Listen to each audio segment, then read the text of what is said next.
जी, मैं आपसे मुखातब हूँ एजुकेटर जावेद मलिक। सबसे पहले तो मैं आप लोगों से माज़रत करता हूँ कि मैंने परसों एक वीडियो बनाई थी। तो उसके अंदर आवाज़ का इश्यू था। मैंने अपनी तरफ से तो चेक करके वो किया था, लेकिन अनफॉर्चुनेटली कोई इश्यू आ गया, कोई मेजर पता नहीं क्या था कि वो आवाज़ का इश्यू हो रहा था।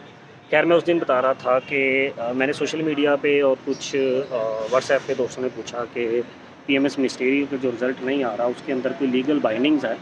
तो भाई ये क्लियर कट है कि ऐसा कोई सीन नहीं, कोई लीगल बाइंडिंग नहीं है, कोई रिट नहीं है। जो भी कोई मैटर था वो सॉर्ट आउट हो चुका है। ये सोल डिस्क्रिशन है चेयरमैन पीपीएससी की।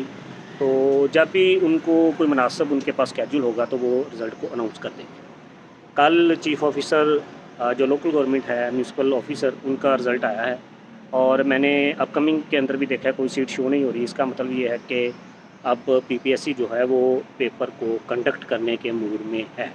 लिहाजा सून ही बहुत जल्दी आपको रिज़ल्ट ये पीएमएस मिनिस्टेरियल का आ जाएगा। आप अपने जो पेपर हैं पीएमएस मिनिस्टेरियल उर्दू और इंग्लिश ऐसे की अपनी तरफ से जिनको उम्मीद है वो अपनी तैयारी रखें, फोकस करें।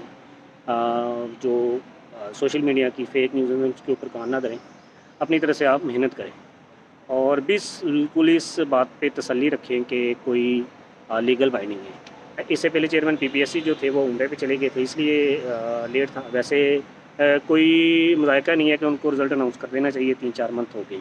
लेकिन ये आप और मैं सोचते हैं इस मैटर्स के अंदर जो ऑफिशियल या ऑफिसर्स होते हैं उनके अपने कोई मैटर्स होते हैं, लीगल प्रोसीडिंग्स होती हैं, स्केड्यूल का मामला होता है, वेन्यूज़ की अवेलेबिलिटी होती है और जो पहले से पेपर्स होते हैं उनका भी स्केड्यूल होता है, उनका भी वो लूप होल्स में होते हैं, लूप्स के अंदर होते हैं, पाइपलाइन के अंदर होते हैं कि उनको उन्होंने किस तरह वो पेपर कंडक्ट करवाना है या किस तरह पेपर लेना है।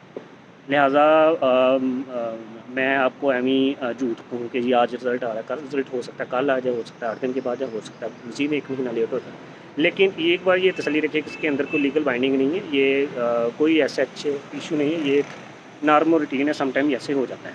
दूसरी बात ये है कि जो पीएमएस जनरल है उसका रिज़ल्ट चूँकि आ चुका है, उसके तो इंटरव्यू भी स्टार्ट हो गए हैं और जो पीएमएस मिनिस्टेरियल के रिकमेंडेड कैंडिडेट्स होती हैं उनकी और पीएमएस जनरल के जो कैंडिडेट्स होती हैं उनकी जो ट्रेनिंग होती है वो इकट्ठी होती है।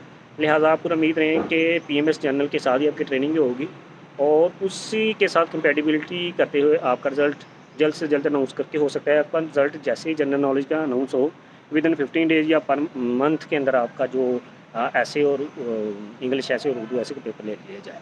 लिहाजा आप अपना जो फ़ोकस है उसको डेविएट मत करें और अपना फ़ोकस जो है वो प्रिपरेशन के अंदर ऊपर रखें। Thank you so much. किसी भी क्वेश्चन का आप मुझे कमेंट बॉक्स में पूछ सकते हैं। मेरे चैनल को लाइक, सब्सक्राइब, शेयर ज़रूर कीजिए। Thank you so much. अल्लाह हाफ़िज़।